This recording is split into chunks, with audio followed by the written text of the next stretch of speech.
then you're moving out to a small village, and it we didn't only move to a small village. We moved to a house that was probably 2 kilometers from that village. So right out in the middle of nothing, there was nothing around.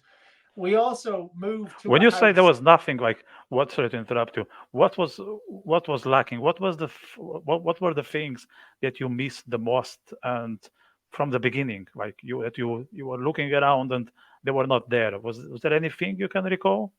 Well, I guess, I suppose for me, just people. It really was the middle of nowhere. And we moved to a Mm, house that had no electricity, no water. It was fairly, falling apart. And mm. we moved from a lovely apartment in the city centre to fairly falling apart, no electricity, no water house. Also, a house that at that time was very much out on its own. There wasn't any houses nearby. Mm. That's all changed, but there were no houses nearby. So we were quite not even just living in the village, but we were living really outside the village, Mm. and I guess every kind of contact we had to have, you had to go into the village to go to the Yeah. shop, and actually to go and get water for the first year while we were getting set up. So there was quite a lot of things, I suppose. Now, as a child of 9, I don't think it really, made a huge impact on me. I guess the big thing that we really loved about when we moved there was we had loads of space Yeah. everywhere. There was just Mm. countryside around us. There Mm. was trees. We had a huge garden in comparison to what we had in Dublin, which was nothing. Mm. And so we were able to be outside all the time, and that was great. It was really good. But Which was a thing, like that kids will be out and about, which I think it's I wouldn't say it's gone, but it's not the exact, it's not the exact scenario that kids have that they had back in the. You're talking about the the late early 80s, 70s, early early 80s, 80s. early So it 80s, would have yes. been 1981, 82 when we moved to Mm, Galway. So you're talking about a whole different time, Vitor. Yeah, I mean, we were outside all the time. mm. Basically, we'd have breakfast and we'd be gone, and we'd be in the garden or whatever, and we might come in for lunch, maybe, if we Maybe, were yeah, if we were still in the garden, because we'd be off in the fields. We would go adventuring in the fields. We'd be, whatever. And yeah.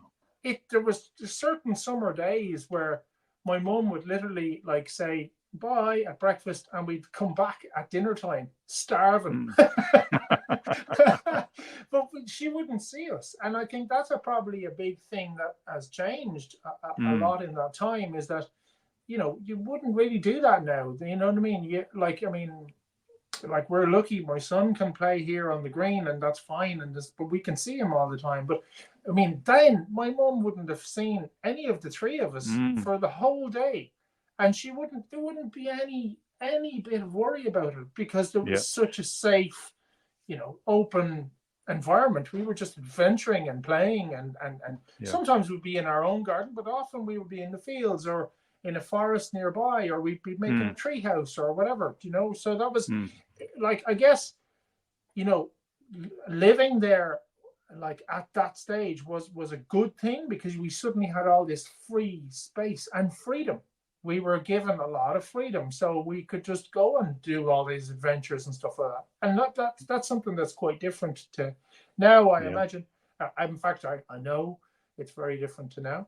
But You have a son, so probably you can compare, exactly, in a way that exactly. money And I mean, not it's others kind of can. funny now Yeah. looking back at that time. My mom had three of us on her own, Mm. so she was the everything, if you like. But there's a lot of things that my mom would have let us do, which I wouldn't allow my son to do now. Can you It's name one or two? I mean, that fact, right? So, you know, let's say we'd leave at 9 o'clock in the morning, and she wouldn't see us until 6 o'clock at night. And she Mm. wouldn't have thought for 1 second that something would be wrong. Whereas, if I don't see my son for like 10 minutes, I'm kind of going, well, where is he? Do you know what I mean? So there's that, I suppose, safety maybe thing that's changed a lot since then. Yeah. But yeah, I mean, it was a great place to go to in terms of that freedom and that kind of, countryside, do what you want, weren't restricted in any way. And it was a great place to grow up in after the first few years, because it wasn't the easiest place to move to. And why was that? Well, you see, Ireland was a very different place then. So Hmm. there weren't, now if you go to a village anywhere in the west of Ireland, it's going to have a Thai restaurant. It's going to have an Indian restaurant. It's going to have a Chinese place. There's going to be people from everywhere, from Brazil, from wherever.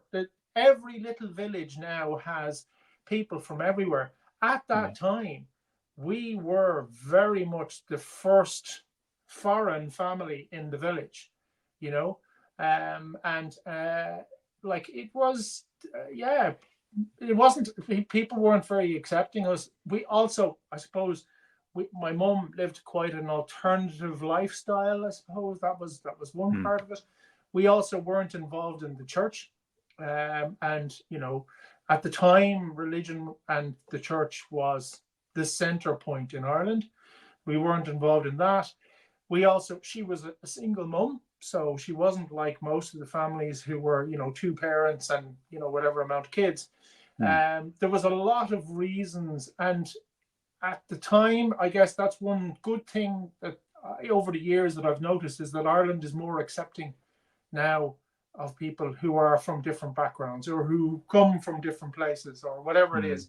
At that time, it wasn't as accepting, and it took quite a while for us to settle into the place. And I mean settle by being accepted. It took, and I'm not talking 1 or 2 years, it took a good few years before we were kind of accepted. It wasn't an easy place to come to, in those kind of terms. We also moved to